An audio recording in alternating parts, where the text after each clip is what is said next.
To unite the Arab world and counter the power of the Christian church, Abd al Malik needed a holy book in the Arabic language for the Arab people. Only a true powerful caliph could have accomplished this.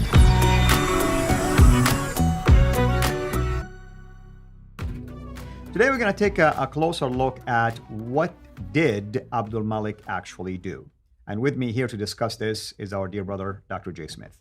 Dr. J, so what was the role that Abd al Malik played in the creation of the Quran? Well, it's obvious from everything we've come up to this time that he had a huge role, and that was to really solidify, put together, bring about all these disparate traditions into one text, beginning, or I would say the nascent of what the Quran then became, or later on during the Abbasid period. But Shoemaker says this, and Shoemaker kind of says that history points to this Abd al Malik al-Hajjaj. He says that the Quran's composition and dissemination under the supervision and authority of al-Hajjaj and Abd al Malik makes perfect sense.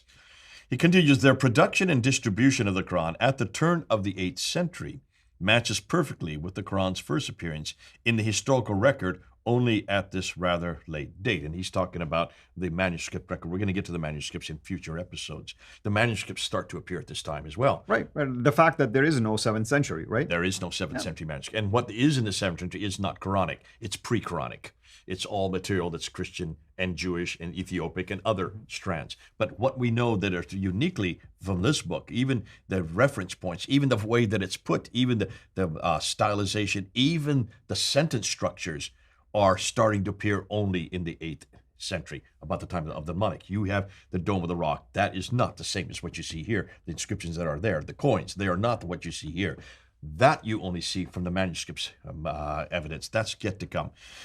Wellhausen and Robinson and Hoyland say the reason why. You need a book in the Arabic language for the Arabic people at that time. And that's what Abd al Malik was known for. He was the great Arab reformer. In contradistinction to Aramaic, which was the language of the Byzantine Christians, that was their language, that was their holy language, that was their language of liturgy, that was the language of the seminaries, that was the language of the aristocracy. But the people who were living on the ground, people who were doing all the commerce, people who lived in that area and who saw themselves as Ishmaelites, their language is Arabic. So you needed to have a book for them. You needed to have a revelation for them. And them means the people who are the Ishmaelites. They saw in their tradition as coming from Ishmael back to Abraham.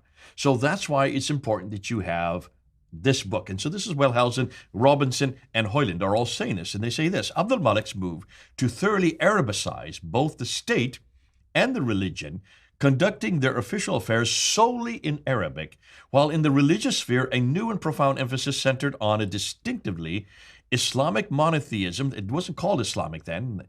It was actually seen as a anti-Trinitarian sect of Christianity, defined by an Arabic prophet who brought a unique revelation in Arabic in the Arabian Hijaz. That is, now they say Hijaz. I'm going to dispute that, and we're going to dispute that. In fact, even unwittingly, our good friend Shoemaker is going to dispute that, but nonetheless, Mrs. Wellhausen back in 1927, Robinson in 2005, and Hoyland in 2006. We're now to 2022, 2023, now preserved in an unequaled Arabic sacred scripture. So there's the emphasis. You need to have an Arabic book for the Arabic people in their own language. And somebody who is big enough, strong enough, powerful enough, with enough authority is the only one that can do that. See, you and I can't do that. Somebody who is in a seminary or a bishop can't do that. It has to be a caliph. A caliph who's just won a battle, a huge battle against Justinian II in 692. Remember, he defeated Justinian II. His greatest superpower, the only other superpower of that day, was Justinian II. He goes to war with him in 692, because of the coin. You need to go back to the coin and see this mockery.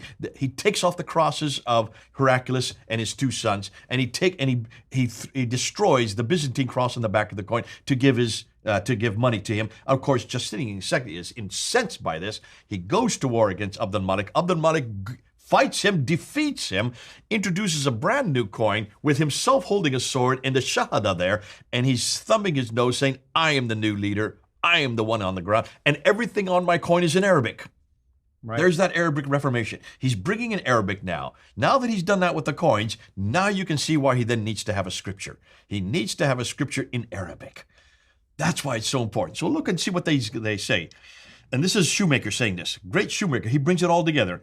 He says, Abd al Malik's deliberate program of Islamicizing and Arabizing the faith of the believers provides a credible context in which to situate the final composition in establishment of a new Islamic scripture in the Qur'an. Not only then did Abd al Malik have a clear motive for establishing such a text, he, unlike Uthman, who'd come earlier, and his other earlier predecessors, also had the means to enforce it. You need a man of his stature. That's why he's such a big man on the screen. That's why he's the biggest, the greatest of all the Umayyad caliphs. Anybody knows this. Historically, he was the one that pushed the borders out. He was the one that really imposed himself, and that's why he built this building right there in Jerusalem to show his strength, to show his might, thumbing his nose at the Christians because he builds this building looking down on the Church of the Sepulchre, thumbing his nose at the Jews because he builds it right in their holy ground, the Holy of Holies, where King David had built the temple. That's why, in this case, this is a theological statement, this is a political statement, and it's all for the Arabs. That's why once you have done that and you've built the building, you have thumbed your nose, you even start confront Jesus and everything that's on the inscriptions on the Dome of the Rock. It's all against Jesus' divinity, all against the Trinity. What do? Then you bring in your own scripture, and that scripture has to be in Arabic. And that also plays into the hands of John of Damascus, who always made the statement that the Islamic movement is a heretical movement out of Christianity. Didn't say Islamic, the Ishmaelite movement. Right.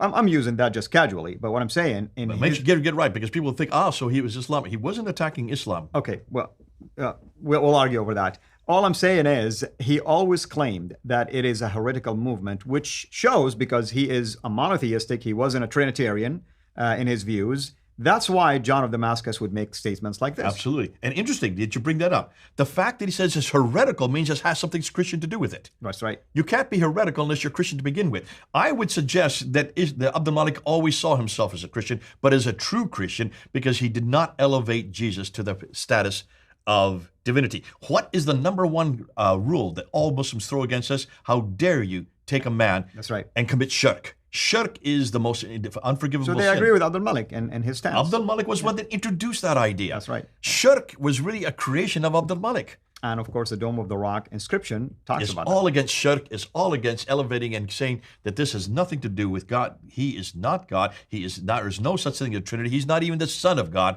He is nothing more than a messenger. That's right. That's right. Well, what are we going to talk about next? Because we're wrapping up this one. We're going to go and we're going to say, what did happen? Why did this narrative get lost? What happened to Abd al Malik and Abd al Good question. How did it get lost? Absolutely. Absolutely. Thank you so much. And everyone, hopefully you'll join us next time to find the answer to this question. How did this paradigm get lost? Until then, have a blessed day. Thank you for watching this video. Be sure to like and subscribe to our channel, Sira International, and click on the bell so that you receive notifications whenever we publish a new video or go live. I would also like to appeal to you to consider becoming a Patreon patron by clicking the link right below. By doing so, you can give towards the production of these videos. There are also other options for you where you can give to our channel. I thank you from the bottom of my heart.